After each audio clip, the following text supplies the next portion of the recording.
Shabbat Shalom, feliz sábado, já estamos aqui nas horas sabáticas, gravando mais um vídeo. Que a graça e a paz do Senhor Jesus Cristo esteja com cada um de nós, que o Santo Espírito de Deus possa tomar as nossas mentes, nossos corações, para que a cada dia nós possamos compreender a sua santa palavra. A palavra viva, a palavra que liberta. No vídeo de ontem, nós gravamos Espiritualidade nos Últimos Dias, parte 1. E hoje nós vamos estar aqui gravando mais um vídeo, Espiritualismo nos Últimos Dias, parte 2. Nossa esperança está em quem? A nossa esperança está em Cristo. A nossa única esperança. Cristo é a nossa única esperança. Aleluia. Suas mãos manchadas pelo sangue nos convidam a aceitar o sacrifício oferecido a um custo infinito. Ou seja, o preço do sacrifício que Cristo fez por cada um de nós para nos dar salvação, para nos dar vida eterna, é um custo infinito, é um custo que não teve preço. Em breve, Cristo ele voltará nas nuvens do céu com poder e grande glória para reivindicar os seus. Então ele virá, pela segunda vez, mas não dessa vez aqui na terra, andando, aqui nessa terra, empoeirando os seus pés, mas ele ficará nos ares, nas nuvens do céu. A segunda vinda de Cristo, ela é dita pela palavra de Deus, ela é dita pela Bíblia como a bendita esperança. E quando nós vamos para o livro de Tito, a palavra revelada assim nos diz, livro de Tito, no capítulo 2, no verso 13, nos diz assim: aguardando a bendita esperança e a manifestação da glória do nosso grande Deus e Salvador, Cristo Jesus. Então, a volta do Senhor Jesus, ela é a bendita esperança, que nós possamos estudar, que nós possamos pregar mais sermões sobre a volta do Senhor Jesus, sobre os sinais da volta de Jesus, como será a sua segunda vinda, para que nós não sejamos enganados em relação à volta do Senhor Jesus. Existem muitos falsos cristos, muitos falsos profetas no mundo, Então nós precisamos estar alicerçados na palavra do Senhor para que nós possamos não nos enganar, ser enganado por Satanás em relação à volta de Jesus. O objetivo de Satanás é destruir essa esperança, é tirar essa esperança de nossos corações e deixarmos de crer na volta do Senhor Jesus. Algumas denominações, alguns cristãos estão deixando de crer na volta do Senhor Jesus. E nós, adventistas do sétimo dia, nós cremos na volta do Senhor Jesus e que Ele virá nas nuvens do céu com poder e grande glória. Ele realizará maravilhas e qualquer coisa que leve as pessoas para longe da verdade, Ele aqui estou dizendo de Satanás, longe da verdade e da salvação em Cristo. Então Satanás vai fazer o quê? Ele vai realizar grandes sinais, prodígios, curas, maravilhas, e qualquer coisa que leve as pessoas para longe da verdade e da salvação em Cristo, porque nós precisamos crer que só há salvação em Cristo Jesus. Glória a Deus. Tem um texto que se encontra em Apocalipse, no capítulo 14, no verso 12, que a palavra do Senhor assim nos diz. Aqui está a perseverança dos santos, os que guardam os mandamentos de Deus e a fé em quem? Em Jesus. Então, qual é a perseverança dos santos?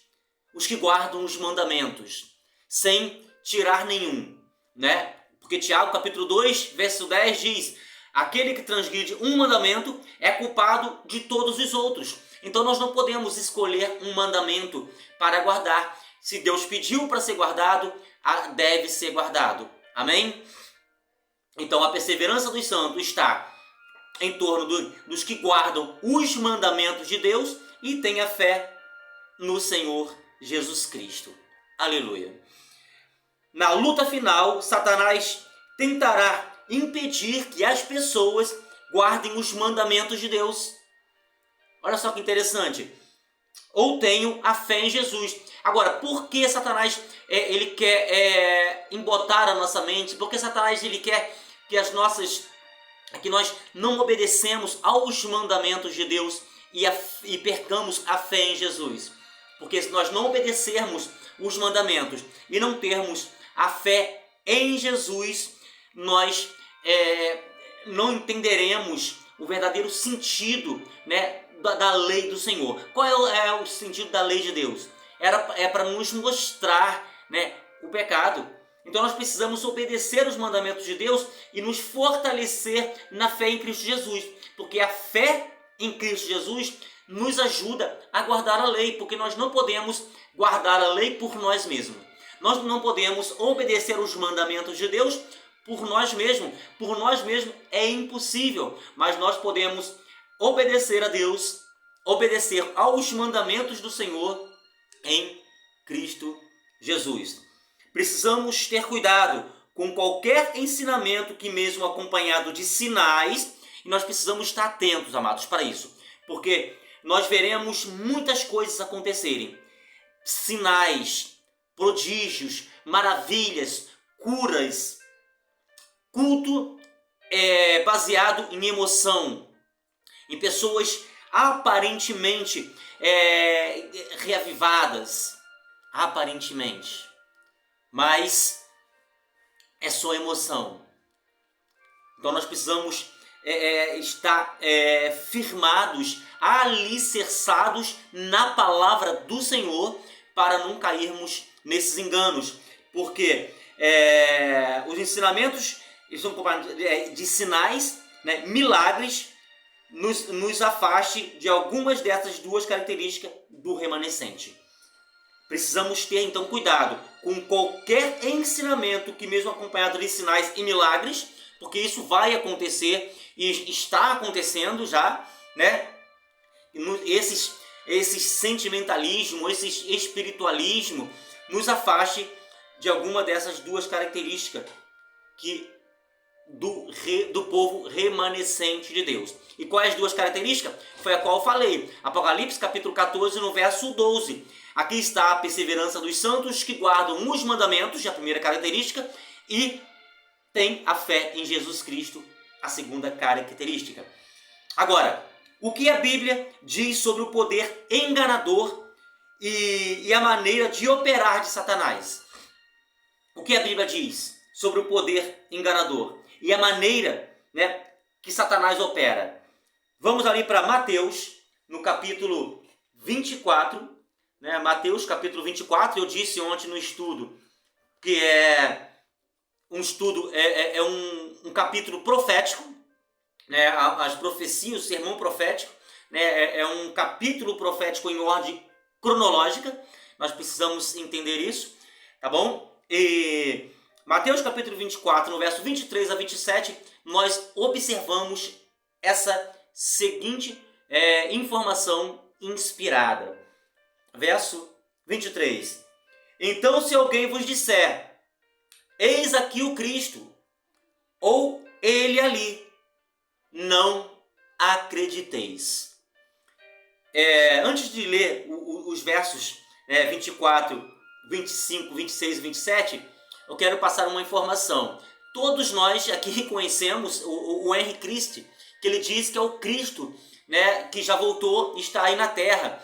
Agora, tem uma informação que no mundo inteiro, né, fizeram uma pesquisa, em torno de 1.500 pessoas se dizendo que é o Cristo. Agora, nós que estudamos a palavra do Senhor, nós cremos nessas falas dessas pessoas que dizem, né, ser o Cristo. Aqui está revelado, né?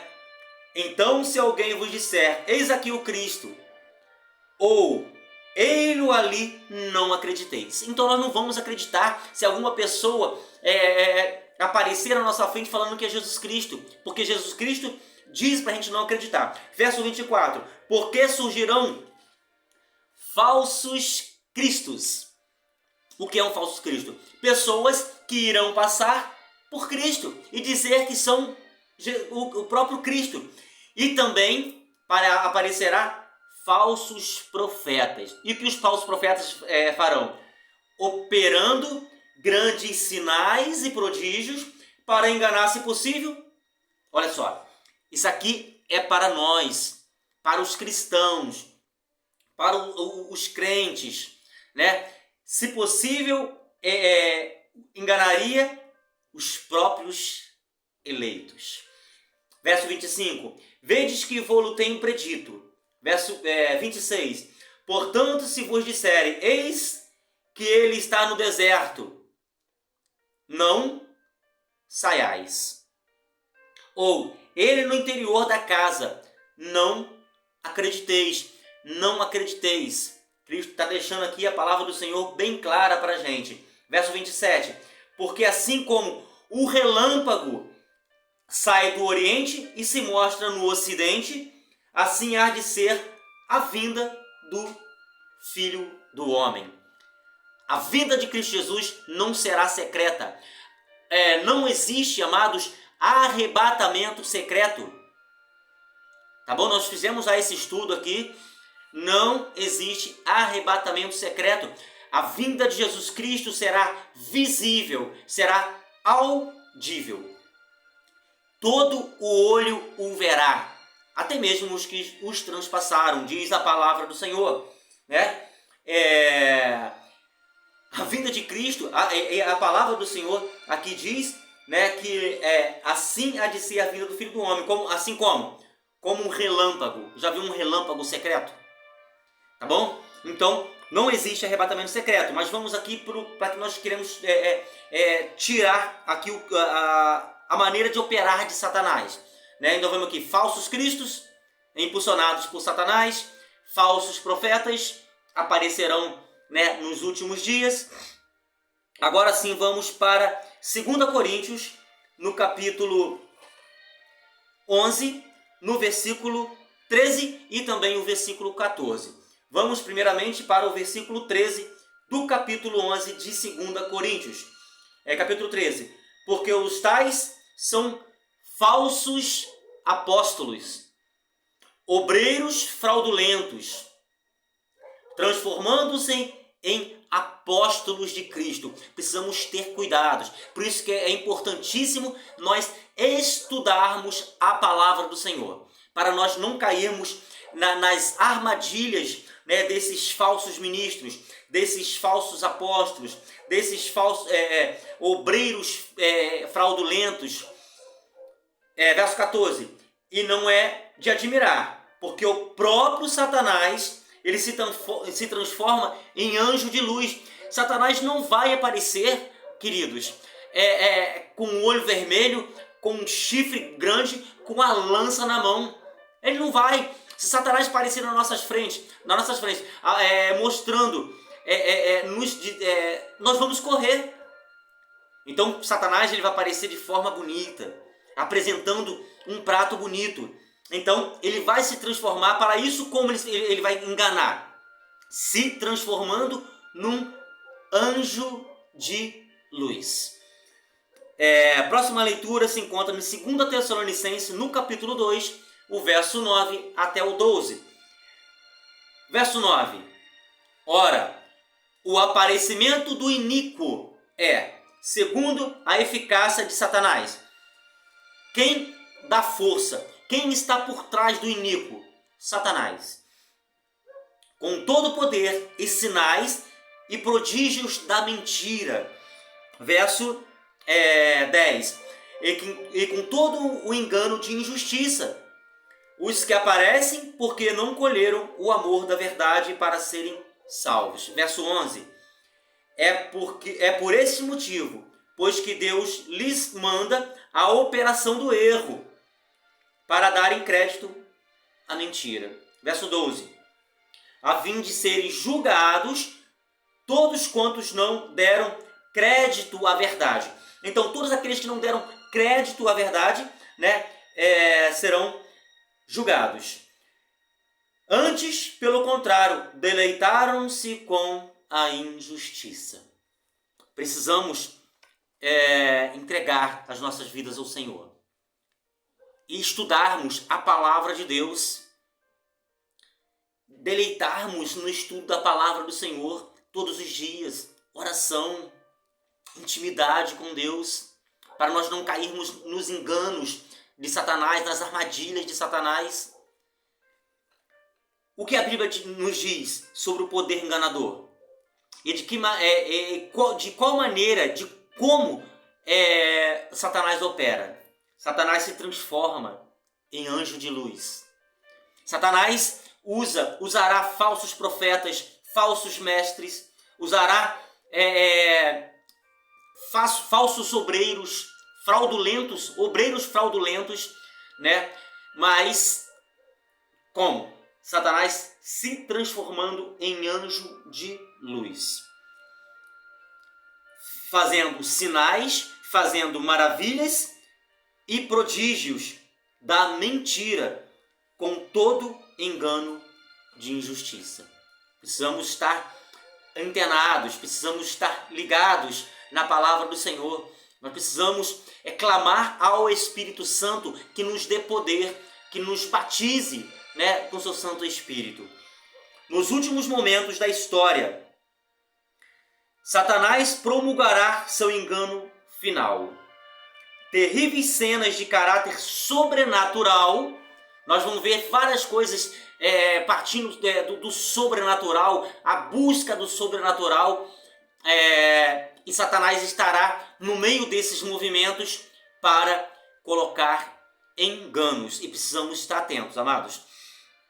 Logo se manifestarão nos céus como indício do poder dos demônios, que realizarão milagres. Os espíritos diabólicos irão aos reis da terra e ao mundo inteiro para mantê-los no engano e forçá-los a se unir a Satanás em sua última luta contra o governo do céu. Porque Satanás sabe que ele já está derrotado, já é um derrotado. Mas ele vai levar, né?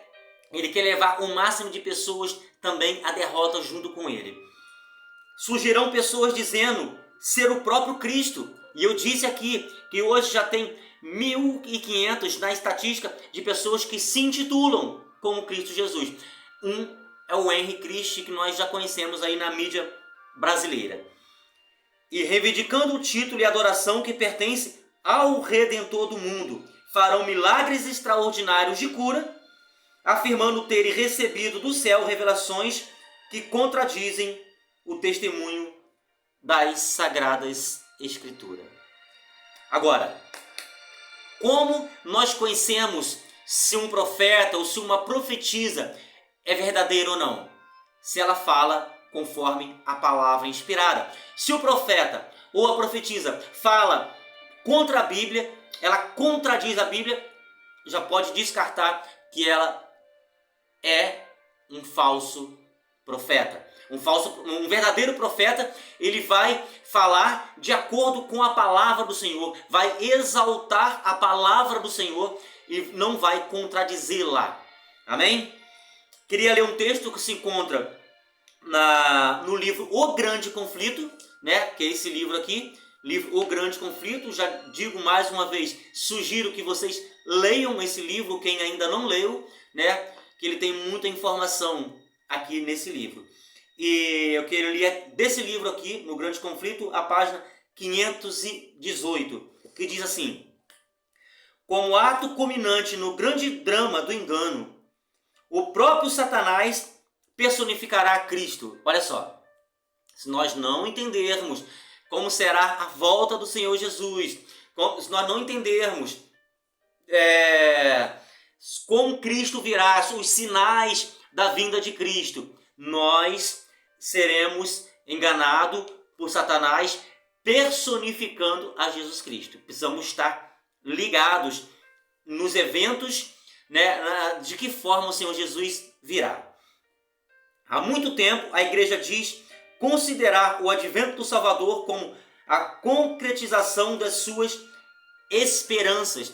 E essa é a nossa maior esperança, é a volta do Senhor Jesus. A volta do Senhor Jesus é a maior esperança do cristão, a maior esperança do crente. Nós não podemos desanimar, nós podemos desistir da volta do Senhor Jesus.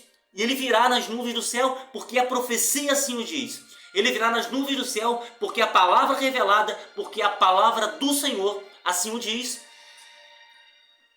Em várias partes da terra, Satanás se manifestará entre as pessoas como um ser majestoso. Olha só que impressionante. Majestoso. Semelhante à descrição do Filho de Deus dada por João no livro de Apocalipse. Então Satanás, ele virá, aparecerá majestoso, se transformará em anjo de luz, majestoso, e fazendo-se passar, né, com a mesma descrição do Filho de Deus, dita lá, né, em Apocalipse, por João. Vamos lá, Apocalipse capítulo 1. Apocalipse capítulo 1, no verso 13 e o 15. Apocalipse capítulo 1, verso 13 e o 15. Assim nos diz: e no meio dos candeeiros, um semelhante ao Filho de Homem. Quem é esse semelhante Filho de Homem? É o Senhor Jesus Cristo, que está em meio ao candeeiro, com vestes talares e cingindo a altura do peito, com uma cinta de ouro. Verso 14. A sua cabeça e cabelos eram brancos como a alva lã, como neve, e os olhos como chama de fogo. Os pés semelhantes ao bronze polido, como quem refinado numa fornalha. A voz como voz de muitas águas. Aqui João, na profecia, né, de Apocalipse, ele descrevendo a sua visão. Ele vendo Jesus Cristo entre os candeeiros, a forma que ele se vestia ali, e ele tentou ali expressar, né, como Jesus estava ali, né? E Satanás, ele tentará personificar, né, a Jesus Cristo. E aparecerá vários falsos cristos, né, como já tem hoje, alguns que se intitulam, como eu já disse, falsos, se intitulam ser o Jesus Cristo, né, que já voltou aqui na terra, né? Mas nós sabemos que Jesus não pisará aqui nessa terra, e ele ficará nas nuvens do céu, né, aguardando os mortos ressuscitados em Cristo e os vivos que estarão na vinda do Senhor Jesus ser transformados. Então, entender a verdade sobre a volta de Cristo e o estado dos mortos nos livra do engano? Sim. Porque se nós entendermos, né, que sobre os sinais da volta de Cristo, como será a volta do Senhor Jesus, por isso que eu digo que devemos pregar sermões, fazermos mais estudos sobre a volta do Senhor Jesus, para nós não cairmos em erro. E entendermos também, né, o estado dos mortos. Porque se nós entendermos que os mortos não ficam por aí vagando, ou está em algum lugar, né, ou vai para o céu, ou vai para o inferno, ou está por aí vagando em algum lugar, quando aparecer os anjos de Satanás dizendo que são essas pessoas, né, mortas, nós não vamos crer. Porque primeiro nós já conhecemos sobre a volta de Jesus, depois nós vamos conhecer sobre, né, e nós já conhecemos também sobre o estado dos mortos. Os mortos não sabem de nada, estão na sepultura e os seus pensamentos jaz no esquecimento. E a volta do Senhor Jesus será nas nuvens do céu com poder e grande glória. Glória a Deus por mais um estudo. Que a palavra do Senhor possa estar gravada na nossa mente, na tábua dos nossos corações. Que a cada dia nós possamos se deleitar na palavra de Deus, estudando a palavra do Senhor. Mais uma vez, um feliz sábado, né? Estamos aqui nas horas dos sábados gravando esse vídeo. E a gloriosa paz do Senhor Jesus e a doce consolação do Espírito Santo esteja com todos nós. Amém.